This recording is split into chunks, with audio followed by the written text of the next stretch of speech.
का मिलना दुर्लभ है।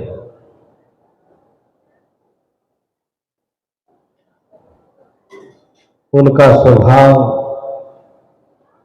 उनका जीवन, व्यक्तित्व में धर्म, अध्यात्म एवं सांस्कृतिक विरासत का इतना सुंदर समन्वय था, उसका उदाहरण मिलना मुश्किल है। कई ऐसे संस्मरण मिलते हैं उनके जीवन के, जिनके विरोध में कुछ बोलते थे, वो भी इतना सुंदर, इतना मार्मिक, इतना मृदु भाषा में, इतना कोमल भाषा में, कि जिसके खिलाफ कहिए, जिसके विरोध में, वो बोलने का तरीका इतना अच्छा था कि शायद कहीं इसका उदाहरण नहीं मिलेगा। इतना मर्मस्पर्शी तरीके से, तलस्पर्शी तरीके से बोलते थे, वो सुनने के लिए विवश हो जाता था कि साहब की वाणी में इतना ओज था और इतना अट्रैक्शन था, इतना आकर्षण था कि सब लोग सहज हो जाते थे। एक मैं उदाहरण दूं, कभी कभी वो कहा करते थे, उनका जीवन के बारे में, उनके जीवन के बारे में जब आप जानने का प्रयास करते हैं, सिद्धार्थ नगर में उनका जन्म हुआ, ब्राह्मण परिवार में। इसी से आप समझ सकते हैं कि सदगुरु कबीर साहब की व्यावहारिक और जो सामाजिक पवित्र देशना है, वो सब ब्राह्मण धर्म के खिलाफ है। वो कभी बताते हैं, कभी कभी, कि रामचरितमानस का 16-17 साल की अवस्था में वो कथा करते थे, लोग सुनते थे, लेकिन पूर्व जन्म के कुछ ऐसे संस्कार थे कि साधु संत मिलते थे, उनका बड़ा आदर करते थे, उनसे कुछ जानने का प्रयास करते थे। एक बार तो बताते हैं कि एक ऐसे साधु आए कि देह पर भस्म लगाए थे, गांजा खूब पीते थे, दातुन भी नहीं करते थे। वो साहब के यहां 5-7 दिन रहे। आपको लगेगा कैसे साधु से साहब इतना स्नेह क्यों करते थे, और साहेब जी के सेवा से इतना प्रभावित हुआ कि कहा कि आप ऐसे चारा डाला करो, किसी दिन तुम्हारे दरवाजे में तो छोटी छोटी पक्षियां आ रही, किसी दिन हंस आएंगे। उनका उदात्त जीवन चरित्र में इतनी खुशबू थी, इतनी सुगंध थी, उसका वर्णन करना कठिन है। इसलिए आज जो इतना बड़ा विराट समाज आप देख रहे हैं, उन्होंने ऐसा कृति किया कि चिरकाल तक ये मानवता की सेवा करते रहेंगे। उनके जो विपुल विचार, ज्ञान के अक्षय राशि पुंज से जीवन ओतप्रोत था। अनेक संस्मरण मिलते हैं, उसके जीवन को समझने में सहायता प्रदान करता है। अयोध्या में एक वैष्णव संत थे, तो जदा कदा साहब का प्रवचन सुना करते थे, और साहब ऐसा सुंदर, उनके सुमधुर कंठ से ऐसी दिव्य वाणी निकलती थी, किसी भी विषय को टच करते हैं तो उसको नया आयाम दे देते हैं। ऐसा नहीं है कि वो पढ़ लिख करके बोल रहे हैं, किसी भी साखी को, शब्द को, गीता, रामायण, भागवत, भारतीय दर्शन पर तो इतना मजबूत पकड़ है कि शायद भारतीय मनीषा के किसी विद्वान में देखने को नहीं मिलता। और यह भी आश्चर्य, लोग पूछते थे कि साहब आप किस क्लास तक पढ़े हैं, कितना पढ़े हैं, तो कहते थे कि एक भी फेल है और 2 भी फेल है। ऐसे शिक्षा आप कहीं सुने? एक भी फेल और 2 भी फेल। तो लोग कहते थे साहब इसका मतलब नहीं समझ पाए, तो बताते थे। ऐसा जीवन था।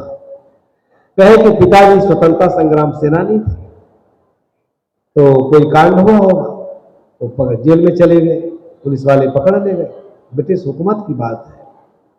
तो वो जब जेल में गए मिलने तो एक में पढ़ रहे थे और बड़ी प्रतिभा, विलक्षण प्रतिभा के धनी, जो लोग पढ़ाते थे वो भी हतप्रभ हो जाते थे। तो कहे देखो अब तो पढ़ाई लिखाई करना संभव नहीं है, परीक्षा नहीं हुई थी, और अब घर गृहस्थी संभालना ठीक से, क्या पता हम कब जेल से छूट के आएंगे। तो साहब एक नहीं पढ़े, परीक्षा नहीं दी। उसके बाद पिताजी जब जेल से आए तो कहे नहीं जाओ अभी पढ़ने का समय है, पढ़ाना चाहिए। ले गए, दूसरी कक्षा में नाम दिखाए। उनकी प्रतिभा को देख करके अध्यापकों ने कहा कि ये तो दूसरी क्लास में पढ़ सकता है, दूसरे कक्षा में नाम लिखा दी। 4-6 महीना पढ़े, तब तक फिर कोई राष्ट्रीय स्वतंत्रता आंदोलन हुआ, फिर पिताजी जेल चले गए। फिर साहब दूसरी का भी परीक्षा नहीं दे पाए। लेकिन घर पर इतना स्वाध्याय करते थे, आप लोग सुनते होंगे कि वो रात चांदनी रात में मोटे अक्षरों के सारे ग्रंथ पढ़ जाते थे, इतनी लगन थी। और ज्ञान तत्व को जानने की इतनी तीव्र जिज्ञासा थी, शायद वैसा उदाहरण कहीं देखने को नहीं मिलता। इसलिए उनका व्यक्तित्व, उनके व्यक्तित्व की विशालता का परिचय अनेक संस्मरणों से मिलता है। और इतना उदार थे कि हर आदमी जब उनके पास बैठता था तो शीतलता का अनुभव करने लगता था। कोई भी प्रश्न पूछिए, अहंकार से रहित होकर, विद्वता और पांडित्य कौशल से रहित होकर इतना समुचित उत्तर देते थे कि सब लोग सहज हो जाते थे। तो अयोध्या के संत उनका प्रवचन सुना करते थे। बड़े बड़े नृत्य गोपाल दास जी से लेकर अयोध्या के जितने बड़े संत थे, तो एक संत के मन में बड़ी श्रद्धा उपजी कि राम शब्द पर ये जब बोलते हैं और राम शब्द की व्याख्या करते हैं तो हम लोग वहां टिक नहीं पाते हैं। हमारी सारी, ध्यान से सुनिए ना, हमारी सारी आराधना, पूजा पाठ, सुमिरन, भजन,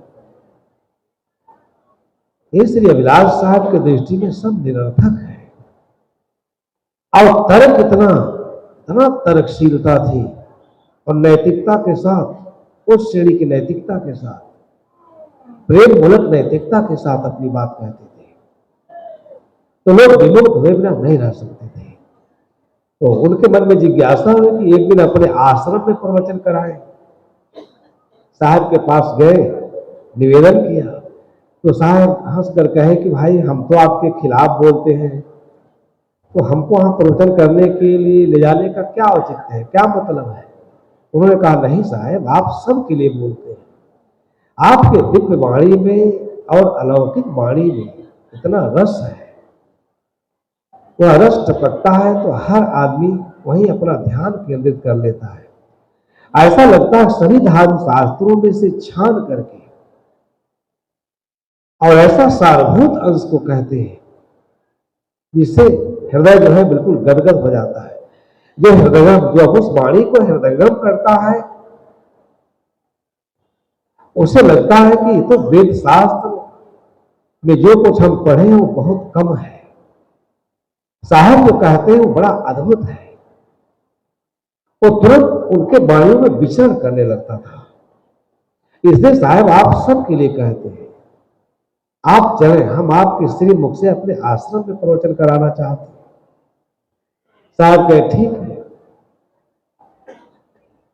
अब वहां साहेब जी जब जाते हैं, बहुत बड़ा प्रांगण था, बताते हैं कि कम से कम 1000 शिवलिंग वहां थे और सब पर बेल की पत्री, चावल सब चढ़ाए गए थे। तो आपस में लोग विनम्रता से कहे कि भाई यहाँ इतने भगवान हैं, इनको नहलाने धुलाने में तो एक आदमी का सारा समय ही खत्म हो जाता है। मुस्कुरा के गए, तुरंत जलपान किए और एक दूसरे का लोगों ने कुशल क्षेम पूछा और सत्संग के लिए आसन लगा दिया। साहब जी बड़ा मार्मिक प्रवचन किए, हृदय को आह्लादित करने वाला, इतना तात्विक विशद विवेचन किए कि सारे वैष्णव महात्मा वहां द्रवित हो गए उनकी वाणी को सुनकर। अपरिमित ज्ञान। वो लोग कहे कि भाई इस ज्ञान को तो हमें सुनने की आवश्यकता है। हम लोग रात में रामायण पढ़ते हैं और माला लेके पड़े रहते हैं, राम राम राम राम राम कहने। इनका तो राम जो है अद्भुत राम है। अब वास्तव में इस राम को जाने बिना, जिस राम के लिए हम लोग भजन करते हैं, माला फेरते हैं, उससे तो हम लोगों का कल्याण नहीं हो सकता। क्योंकि अगम है, गोचर है, उसका दर्शन नहीं हो सकता। साहब ने बहुत सुंदर प्रवचन किया। एक तरह से समय को बर्बाद करना। राम राम पुकारते जिभ्या परिगो रोष, सुधा जल पीवे नहीं खोज पियोन किया होते में सदरूप कबीर के इस साखी का जो मर्मस्पर्शी व्याख्या की, वहां बड़े बड़े महंत थे और धर्म शास्त्रों के बड़े जानकार थे। वो सब के सब द्रवित हो गए कि साहब की वाणी तो समझने लायक है, अद्भुत वचन कह रहे हैं, इसका हम स्मरण करते हैं, भजन करते हैं, वो इस देह से तो मिलने वाला नहीं है। वो हमारे किसी जिज्ञासा, हमारे अंदर जो अदम्य शंकाएं हैं, फिर उसको हम पाकर करेंगे भी क्या? पाने वाली वस्तु सब भौतिक द्रव्य है, इसका स्वभाव है मिलना बिछड़ना। बहुत सुंदर व्याख्या की, इतना दार्शनिक मंतव्य रखा कि सब के सब आह्लादित हो गए। प्रवचन समाप्त हुआ तो वहां तो भोगराग लगता, आप जानते ही। तो उस मंदिर में राम जानकी का अभी जल्दी जल्दी स्थापना हुआ था और मिस्त्री लोग अपना जुगाड़ लगाए थे, मूर्ति को सेट कर रहे थे। तो महंत जी कहे कि जल्दी जाओ, ठाकुर जी को जरा भोग लगा ले आओ ताकि यहाँ पंगत हो, प्रसाद चले। तो क्या परंपरा है, मंदिर में ले जा करके वो रख देते हैं, भोजन पानी रख देते हैं, बहुत कुछ रखते हैं, खरिका और पानी सब, आचमन की व्यवस्था, आधा घंटा इंतजार भी करते हैं। तो हाँ, कमरा तो बना नहीं था, दरवाजे लगे नहीं थे। सब लोग साहब के पास आके बैठ गए, कुछ और सारगर्भित और पूर्ण चर्चा होने लगी। और साहब की प्रशंसा में साहब ने, आप तो हम लोगों को बिल्कुल एकदम आपके वाणी से हम लोग संतुष्ट हो गए, तृप्त हो गए, आपके अद्भुत वचन तो सुनने लायक है। अब पुजारी भी, जो भंडारी पुजारी था भोग लगाने वाला, वह भी खड़ा हो गया। तो 15-20 मिनट के बाद महाराज जी कहते हैं कि अरे जल्दी लाओ थाली, ठाकुर जी का भोग लगाए कि नहीं। तो दौड़ के जाता है, वो इधर आ गया और तब तक तो उसमें चूहा चला गया मंदिर में, और तार जुगाड़ लगाए थे रस्ते उसी के।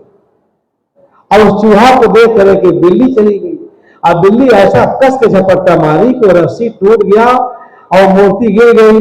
राम जानकी के दोनों का बाण टूट गया। अब लेके आया तो धीरे से कान में कहता है कि साहब, ठाकुर जी का प्रसाद तो जूठा हो गया। जूठा ही नहीं, वहां बिल्ली छलांग लगाई, लगता कोई चूहा चला गया और रस्सी टूट गई। भगवान का तो हाथ पैर ही टूट गया है। तो मानता है चुप देखो कहेगा, अरे कम से कम इनके सामने तो मत करो, सब जगह लिख देंगे जो भगवान अपना हाथ पैर नहीं बचा सका, अपना भोजन नहीं रक्षा कर सका, वो दूसरे का कल्याण क्या करे? कम से कम इनके सामने तो मत कहा करो, देखो कहे।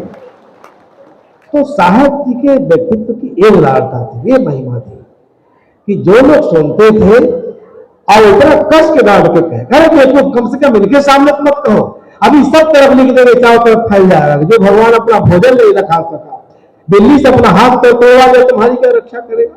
तो साहब जी मुस्कुराते रहते, अद्भुत व्यक्तित्व के धनी थे। इस प्रकार जब हम लोग ये सुनते हैं कि साहब पढ़े लिखे नहीं थे, पढ़े लिखे लोग जब काशी विश्वविद्यालय में जाते थे, बनारस हिंदू विश्वविद्यालय में, और वहां हजारी प्रसाद द्विवेदी और विद्वान आते थे। एक दिन मैं उनका प्रवचन सुन रहा था, तो कई विद्वान गए थे, हजारी प्रसाद द्विवेदी जी ने बहुत काम किया था, लेकिन साहब जी के मन में बड़ी श्रद्धा थी साहब जी के प्रति, क्योंकि साहब जी के श्रीमुख से ऐसे अनिर्वचनीय वचन निकलते थे कि विद्वान भी अपने सुन करके असहज हो जाते थे। कितना स्वाध्याय करते होंगे, व्याकरण सम्मत भाषा बोलते हैं और इतना सुंदर बोलते हैं, संस्कृत इतना सुंदर उच्चारण करते हैं कि विश्वविद्यालय में पढ़ाने वाले विद्वान लोग भी हिल जाते थे।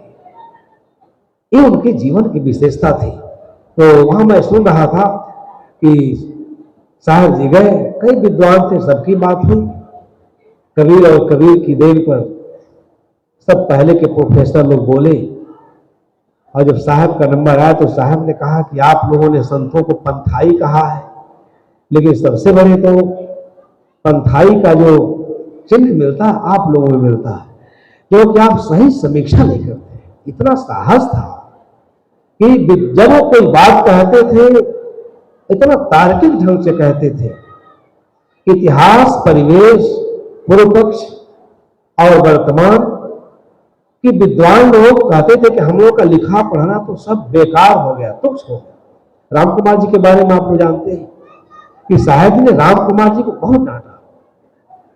डांटा क्या मतलब, चिट्ठी लिख करके भेजे, कोई जवाब नहीं दिए कि आपने हमारे इष्ट के बारे में, सदगुरु कबीर के बारे में, जो भारतीय चिंतन का एक स्वर्ण स्तंभ है, और उसके बारे में आपने इतना बकवास कर डाला। उनकी 2 पत्नियां थी, लड़के थे, रमजनिया थी, फलाने टमाके, उनके पास साहस नहीं हुआ कि उत्तर दे सके।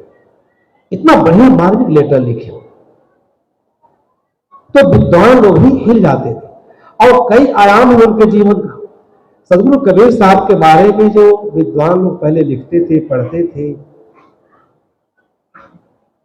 और उन्हें चमत्कारिक, अलौकिक, आप तो सब जानते हैं, इस पर प्रवचन करने की जरूरत नहीं। जब साहब अपनी व्याख्या लिखे तो सब कुहासों से, सब कुहासा छट गए, सब लोग पढ़ने लगे। तो जो अपना प्रवचन करके आए तो हजारी प्रसाद द्विवेदी कहे कि साहब, हम लोग को लगता है कि जब आप बोलते हैं तो हम लोग को अपने अल्पज्ञता का ज्ञान होता है कि हम लोग कितने अल्पज्ञ हैं। आप इतना विस्तार से, इतना सुंदर ढंग से, इतना सुव्यवस्थित, इतना तार्किक कि हम लोग हिल जाते हैं। ऐसा लगता है कबीर पर लिखने पढ़ने का मतलब है कि हम लोग आप जैसा जीवन जिए। तब ध्यान से सुनिएगा, विद्वानों की भाषा है कि कबीर साहब पर लिखने पढ़ने का तात्पर्य है कि अगर हम लोग आप जैसा जीवन जिए तब तो उसकी कोई सार्थकता है, अन्यथा उसका कोई मतलब नहीं है। आप कबीर को एकदम आत्मसात कर गए हैं, आप उसी में निरंतर खोए रहते हैं, डूबे रहते हैं। आप जैसा तो आज तक किसी ने लिखा ही नहीं, किसी ने कहा ही नहीं। सत्य का जो, सत्य के महान अन्वेषक, सत्य के प्रति जिसका सब कुछ समर्पित था, सत्य के उद्घाटन के लिए, सत्य की घोषणा के लिए सदगुरु कबीर साहब ने काशी में रहकर इतनी गंभीरता से अपनी बात कही कि पूरी काशी ने, पूरी भारत, पूरे भारत के विद्वान सब सुनते थे। और उस कबीर साहब के बारे में उन्हीं के समाज के लोग, उन्हीं को सदगुरु मानने वाले इतना अलौकिकता से, चमत्कार से जोड़ दे कि तथ्य समझ में नहीं आता है। इसी कबीर साहब को समझने के लिए आप जैसे विद्वानों की आवश्यकता है। आप जैसे विद्वान जब लिखते हैं, पढ़ते हैं, बोलते हैं तो बहुत कुछ समझने का अवसर मिलता है। हम लोग रामचंद्र शुक्ल, आपने पढ़ा होगा उनकी किताब, रामचंद्र शुक्ल के बारे में जब टिप्पणी की, उसमें तो थे नहीं। कबीर पर मेरी और शुक्ल की दृष्टि ऐसे कोई पुस्तक है, पढ़ना चाहिए। इतनी समीक्षात्मक पुस्तक है, इतना सुंदर समीक्षा किए हैं, इतना तथ्य से पर, तथ्य से परिपूर्ण है कि कोई विद्वान उसका अनादर नहीं कर सकता। तो इसलिए साहब वाला समय और ही कोई बोलना, आपने समय नहीं बताया इसमें। ये साहब जी के जीवन की विशेषता थी। आज हमारे कबीर पंथ जगत में, वो कबीर पंथ जगत के आभा मंडल में जब तक ये पृथ्वी रहेगी, जब तक ये सभ्यता रहेगी, तब तक वो जगमगाते रहेंगे। और जो कोई भी उन्हें पढ़ता है, ठीक से पढ़ता है, एकदम अपने को, चाहे गृहस्थ हो, विरक्त हो, साधु हो, साधक हो, उनके जीवन के तमाम संस्मरण है जो झकझोर के रख देता है। जब वो पढ़ता है ठीक से तो वो भी एकदम जगमगा उठता है। कैसी साधना परक बातें। शायद ही जो कोई लिखते थे वो सब उनके साधना का अनुभूत में थे, पढ़ते तो बहुत थे। तो ऐसे तमाम ऐसे संस्मरण हैं कि एक दिन और मैं सुन रहा था, कोई साधक था साहेब जी के साथ, हमारी तो एक दो बार मुलाकात हुई थी, विद्यार्थी में था। एक बार शिवपुर में गए, हम लोग पढ़ रहे थे, तो सबका पूछे, परिचय उसे पूछे, तो हम साहेब से पूछे कि हम लोग को साहेब जी करना क्या चाहिए, हम लोग ने भी कुछ संदेश दे के जाए। तो साहब बड़ा धीरे से कहे कि जो तुम कर रहे हो वही अच्छा मार्ग है, लेकिन संभल के चलना, रास्ता लंबा है। इतना मार्मिक तरीके से कहते थे कि वो हृदय को छू जाता था। और जब वो किसी को लेटर लिखते थे या संदेश देते थे तो आदमी चौंक करके जाग जाता था। ये उनके जीवन के, उनके व्यक्तित्व की विशेषता थी। अद्भुत था व्यक्तित्व। ऐसे अद्भुत व्यक्तित्व के धनी व्यक्ति भारतीय मनीषा में बिरले लोग मिलते हैं। एक बात बताते हैं कि गए नागपुर में बौद्ध विद्वान के पास। अब आपको जान के आश्चर्य होगा, बुद्ध क्या कहते हैं, महावीर क्या कहते हैं। जब कभी हम तो सुनते हैं, पूरा साहित्य तो मैं पढ़ नहीं पाया। मैं सोचा कि बुद्ध के बारे में जो पाली साहित्य से उनका परिचय नहीं था, कितने सदग्रंथों को मंगा के पढ़े होंगे और बुद्ध के दृष्टिकोण पर अपना पवित्र मत व्यक्त किया। और यही नहीं, विदेशों के विद्वानों को, चाइना के दार्शनिकों के ऊपर, ताओ के ऊपर लिखते हैं। इससे पता चलता है कि साहेब जी साधना तो करते थे, लेकिन जो स्वाध्याय उनका था इतना ऊंचा था, इतना ऊंचा था कि वैसा उदाहरण मिलना मुश्किल। साहेब जी पधारे, सब लोग खड़े हो गए। बोलिए सदगुरु देव की जय।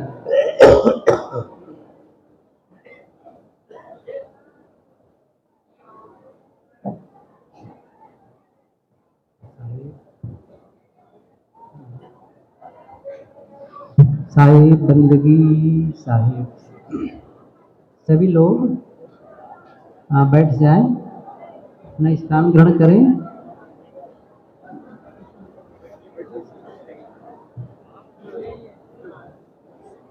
बैठ जाइए।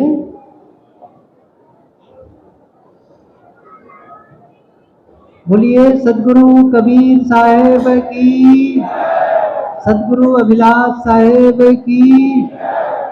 बैठ के बोलो ना जय। बैठो, खड़े होके अंगड़ाई ले रहे हैं, जल्दी बैठो।